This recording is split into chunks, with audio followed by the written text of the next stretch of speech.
Walter Reeves had lived on the same patch of dusty land for nearly 50 years. Every morning began the same way. Before sunrise, he stepped onto the porch, poured coffee into a dented tin cup, and watched the first light spread across the pasture. His ranch was small now.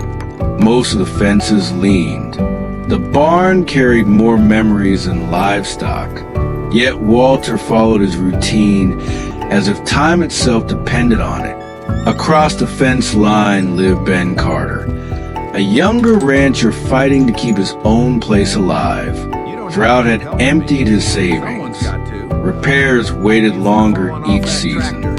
Most mornings, Ben crossed the field and helped Walter mend fences, feed horses, or clear brush. "You don't have to keep helping me," Walter often said. Ben would shrug. "Someone's got to keep you from falling off that tractor." Walter usually laughed. The old cowboy had a daughter named Clara, though nobody saw her anymore. Years earlier, a bitter argument had driven her away.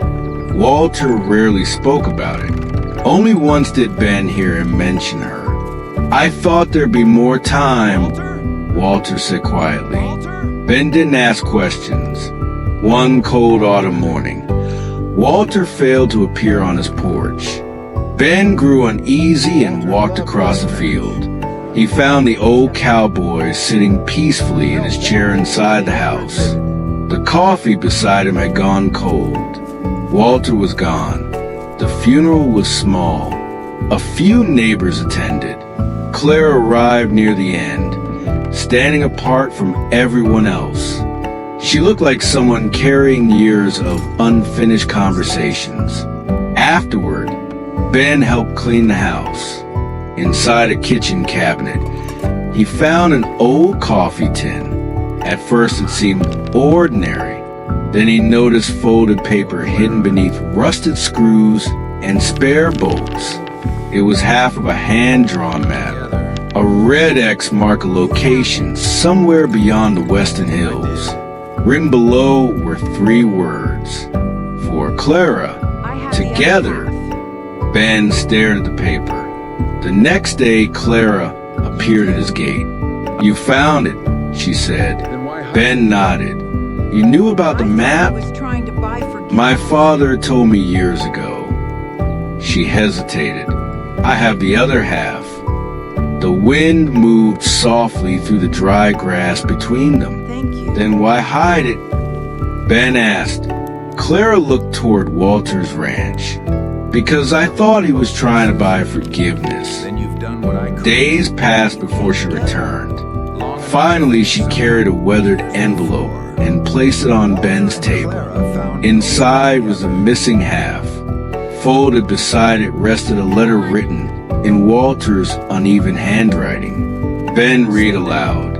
"If you're holding both pieces, then you've done what I couldn't.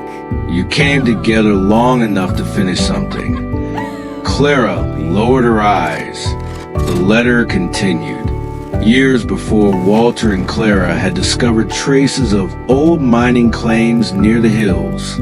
Together they found several small gold deposits. Walter secretly buried the gold after Clara left. He believed one day they would return together and recover it, not because either needed money, because he wanted a reason for them to spend time side by side again. Silence filled the room. The treasure had never been about wealth. It had been an invitation. A week later, Ben and Clara followed a completed map into the western hills.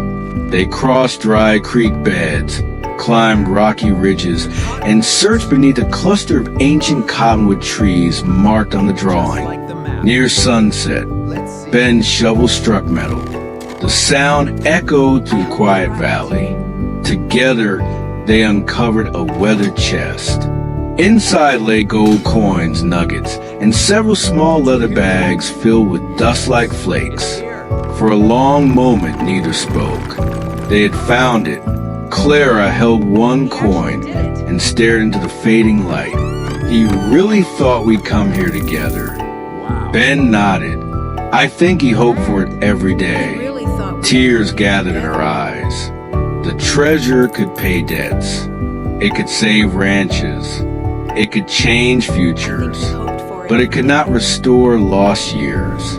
As darkness settled over the hills, Clara folded her father's letter and placed it carefully inside her pocket.